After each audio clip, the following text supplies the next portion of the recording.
ìdùnnú ńlá ó ṣubú layọ̀ ta ló ní ò sí ìfẹ́ láàrin àwọn ẹgbẹ́ kìrìsìtẹ́nì, ẹgbẹ́ mùsùlùmí àti àwọn ẹgbẹ́ oníṣẹ̀ṣe. Ẹ máa bá mi ká lọ. Nínú fídíò yìí mo fẹ́ fi nǹkan kan hàn yín tó jẹ́ wípé kàyéfì ńlá, ìdùnnú sì ni wípé ìfẹ́ wà láàrin ẹgbẹ́ kìrìsìtẹ́nì, ẹgbẹ́ àwọn mùsùlùmí àti oníṣẹ̀ṣe. Lẹ́nu ọjọ́ bíi 3 sí 2 ni mítìn kan wáyé láàrin ẹgbẹ́ Yorùbá Nation, àwọn kìrìsìtẹ́nì àti àwọn mùsùlùmí, bẹ́ẹ̀ ni àwọn oníṣẹ̀ṣe ò gbẹ́yìn. Ṣùgbọ́n kàyéfì ibẹ̀ ni wípé ìmáàmù kan tá à ń pè ní ìmáàmù Yorùbá Nation ó mà kọrin kìrìsìtẹ́nì o, ẹ sì ní ò sí ìfẹ́. Ẹ máa bá mi ká lọ. Ẹ wo bí ìmáàmù yìí bó ṣe ń dá orin ọlọ́kan òjọ̀kan tó jẹ́ orin kìrìsìtẹ́nì tó sì jẹ́ wípé gbogbo àwọn mùsùlùmí tó wà ń bẹ̀ ni wọ́n ń kọrin yìí tìfẹ́tìfẹ́, tìdùnnú tìdùnnú. Ẹ máa wo fídíò yìí kí n tó máa tẹ̀síwájú fídíò mi lọ.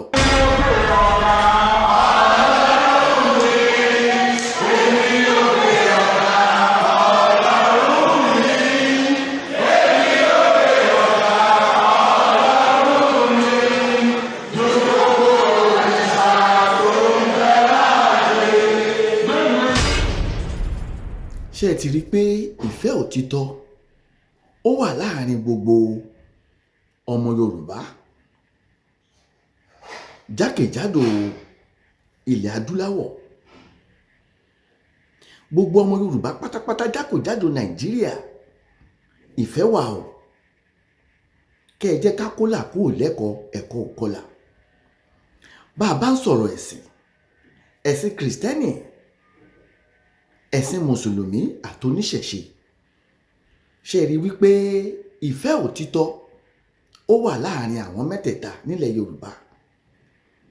Bó tilẹ̀ jẹ́ wípé bó bá kù díẹ̀ kí gbọ́n mi sí omi òtó kó ṣẹlẹ̀, àwọn àgbààgbà ẹ̀sìn yìí wọ́n mọ̀ bọ́n ṣe ń pera wọn ṣàkíyèsí tó jẹ̀jẹ́ wípé wàhálà ò ní ṣẹlẹ̀. Ẹ wo ìmáàmù ilẹ̀ Yorùbá bó ṣe ń dárin kìrìsìtẹ́nì ní ọlọ́kan òjọ̀kan, tí gbogbo àwọn mùsùlùmí, gbogbo àwọn kìrìsìtẹ́nì tó wà ń bẹ̀ àti gbogbo ẹlẹ́sìn àbáláyé tí wọ́n bẹ̀rẹ̀ sí ń gbé, wọ́n bẹ̀rẹ̀ sí ń dárin oríṣiríṣi tó jórin kìrìsìtẹ́nì. Èyí fi hàn wípé ìfẹ́ òtítọ́, ìfẹ́ òdodo ó wà nílẹ̀ Yorùbá.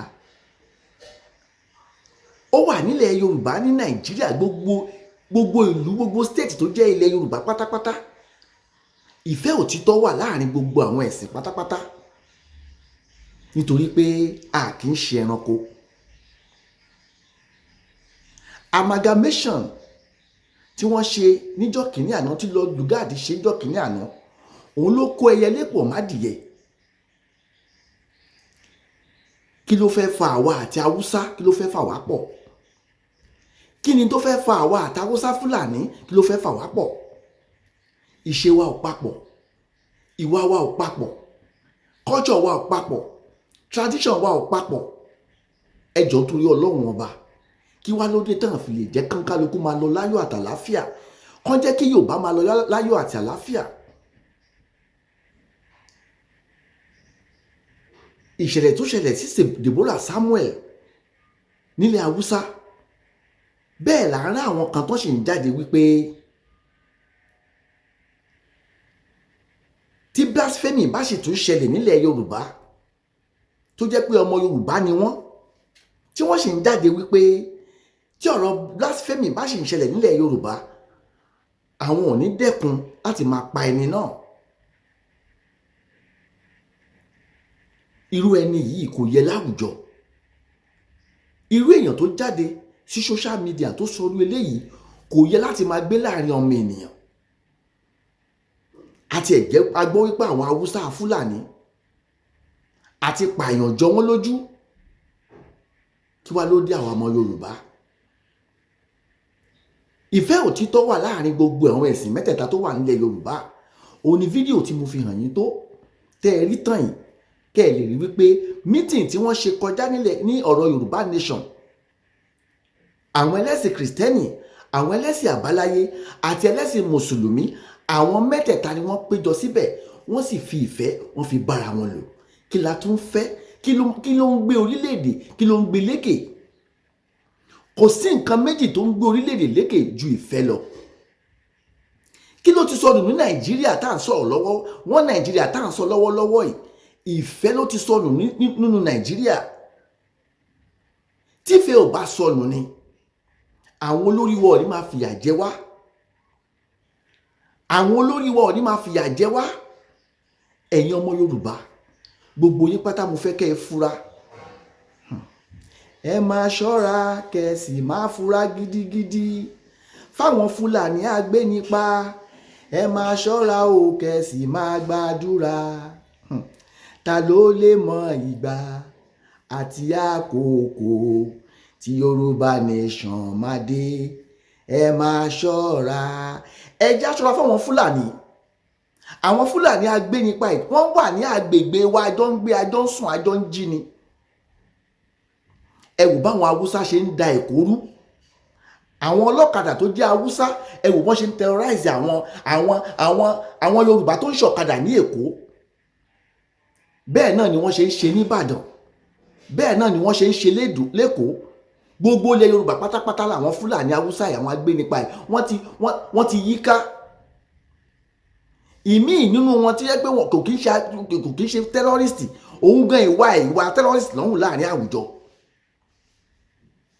Òun ni ìṣẹ̀lẹ̀ kan tó ṣẹlẹ̀ ní Èkó lẹ́nu bí ọjọ́ bíi 2 sí 3.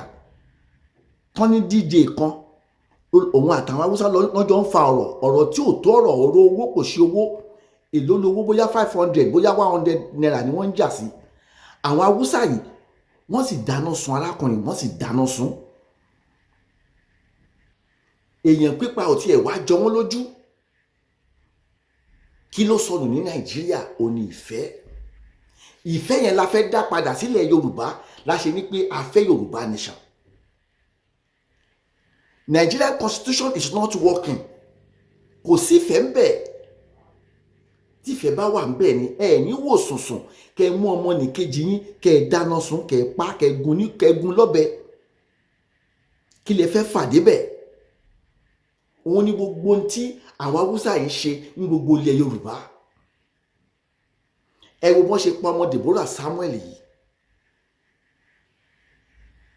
tí wọ́n pa nípa àyà. Bó tilẹ̀ jẹ́ wípé a gbọ́ pé àwọn CAN wọ́n náà wọ́n fẹ́ ṣe rálì. Wọ́n ṣe rálì yìí, ṣùgbọ́n èèyàn péréte la rí tó bọ́ta. Gbogbo àwọn olórí ẹ̀sìn tí wọ́n lórúkọ nínú onígbàgbọ́, nínú kìrìsìtẹ́nì tí mi fẹ́ máa dárúkọ wọn, mélòó nínú wọn ló bọ́ta tó bẹ̀rù àtẹ́lu ọ̀rọ̀ tó ṣẹlẹ̀ yìí? Mélòó nínú àwọn kìrìsìtẹ́nì tó jẹ́ pé àwọn àgbààgbà kìrìsìtẹ́nì tí wọ́n lórúkọ lẹ́ẹ̀kan nínú onígbàgbọ́ tí wọ́n ní chọ́ọ̀chì ńláńlá nílẹ̀ Yorùbá, mélòó ló jáde tó bẹnu àtẹ́lu ọkọ̀ tó ṣẹlẹ̀ yìí? Ṣùgbọ́n àti ẹ̀dú wípé àwọn bishop, àwọn Catholic wọ́n jáde, wọ́n sọ̀rọ̀ tó jẹ́ wípé téèyàn bá gbọ́ tí wọ́n sọ, ẹlòmíà bẹ̀rẹ̀ sí sunkún wípé kò sí wọ́n Nàìjíríà mọ́. PDP, APC, they are failure. Ṣùgbọ́n kan tó máa ń dùn mí ni wípé tí àwọn politician yìí, àwọn PDP àti APC yìí, tí wọ́n bá ti ń campaign, níbo ni wọ́n ti máa ń rí èrò?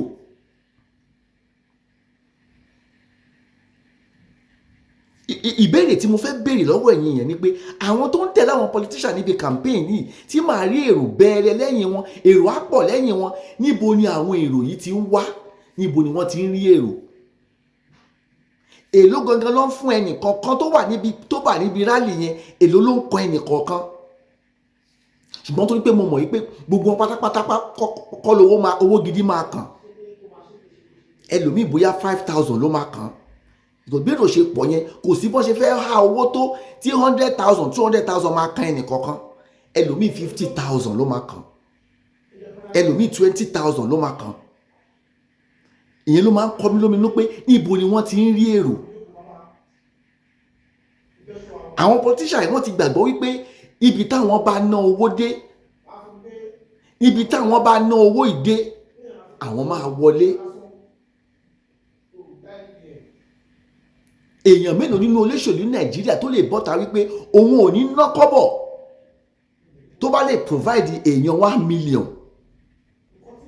pé òun ò ní fún anybody ní 1 naira, ṣùgbọ́n tóun bá dúró èèyàn 1 million á wà lẹ́yìn òun. Èèyàn mélòó nínú wọn ló lè jáde síta bẹ́ẹ̀, ṣùgbọ́n wọ́n gbójúlé owó tó fẹ́ ná fáwọn èèyàn.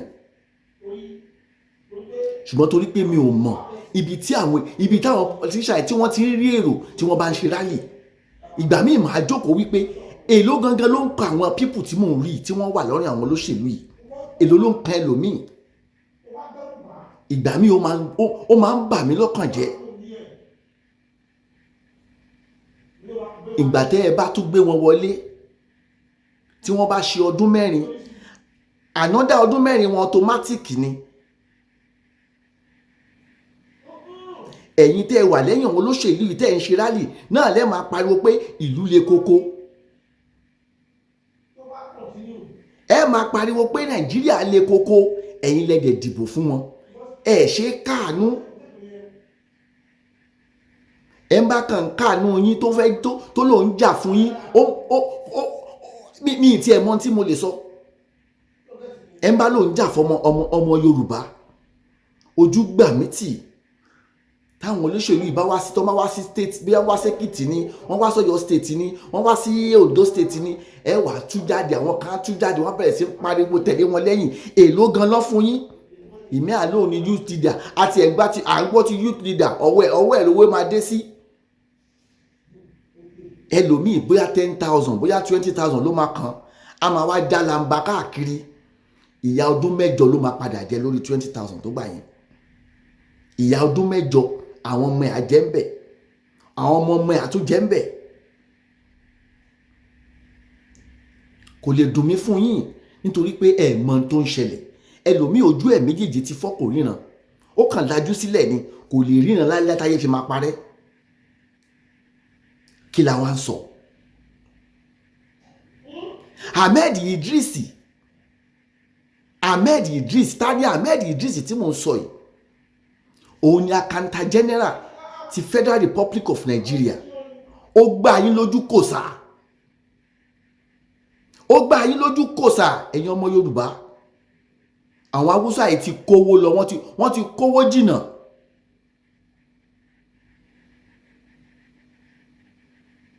Ahmed Idris, Accountant General, ó kó 80 billion ni ó kó ṣókó jẹ́ la fẹ́ pè ní àbókò mi. Ìyẹn oye tí wọ́n trace, tí wọ́n lè trace láti ìgbà tó ti wà ń bẹ̀ nìyẹn, 80 billion. Àìmọye owó mi tó jẹ́ wípé wọ́n ti kó jẹ, wọ́n ti jẹ́ àjẹgbé, wọ́n ti suspend yẹ. Suspension nìkan la gbọ́. Mélòó nínú wọn ló ti lọ ẹ̀wọ̀n? Ẹ wo 80 billion ló kó jẹ. Ṣóhun nìkan ló fẹ́ dápín owó yìí ni? Kì í ṣòhun nìkan, wọ́n ti ń kó owó yìí jẹ. Bóyá gbà tí ò gbọ́ tí wọ́n mọ́ ni wọ́n wò wípé ò fẹ́ gbọ́ tí wa mọ́ àbí kò bá ẹ. Wọ́n kó bá ní ìsìn, wọ́n trace 80 billion. Ṣé mọye tí 80 billion jẹ́ ní pounds? Ṣé mọye tó jẹ́ ní euro? Ṣé mọye tó jẹ́ ní dollar? Nígbà tí wọ́n tó fẹ́ yan ẹlòmíì ńkọ́? Kaduna wọ́n tún ti lọ mẹ́lòmíì tí wọ́n fẹ́ yàn. Kò sí èèyàn kankan nílẹ̀ Yorùbá tí wọ́n lè mú. Kò sí èèyàn kankan lọ́yọ̀ state, kò sí èèyàn kankan l'Ondo, kò sí èèyàn kankan ní Ogun state. Àwọn Haúsá yìí náà ni wọ́n ń kóra wọn síbẹ̀.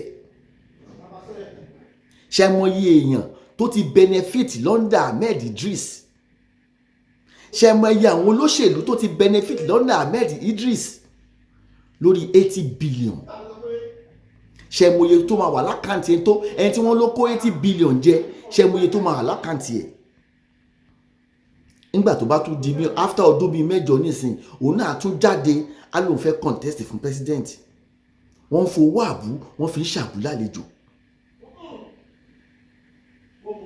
ẹ̀yin ọmọ Yorùbá, ẹ̀yin ọmọ káàárọ̀ òjìrè, ẹjẹ́ alájú wa o, ẹjẹ́ alájú wa kí omi tó ti ẹ̀yìn bọ̀ ìgbín lẹ́nu, nítorí pé ó ń bọ̀ àwọn làǹdẹ̀ẹ̀dẹ̀. Wọ́n yan ọmọ Yorùbá jẹ o, wọ́n yan ọmọ Yorùbá jẹ. Tá a bá dẹ̀ múra àti kúrò nínú Nàìjíríà, nínú wá Nàìjíríà yìí, ìyànjẹ yìí ò ní dáwọ́ dúró. Làwa ṣe ń polongo, la ṣe ń pariwo wípé Yorùbá nation la fẹ́, tí mo dẹ̀ mọ̀ pé lọ́jọ́ ọjọ́ kan ó máa wá sí ìmúṣẹ. Yorùbá nation shall surely stand one day. Ó dàbọ̀, ó dìgbà kan náà.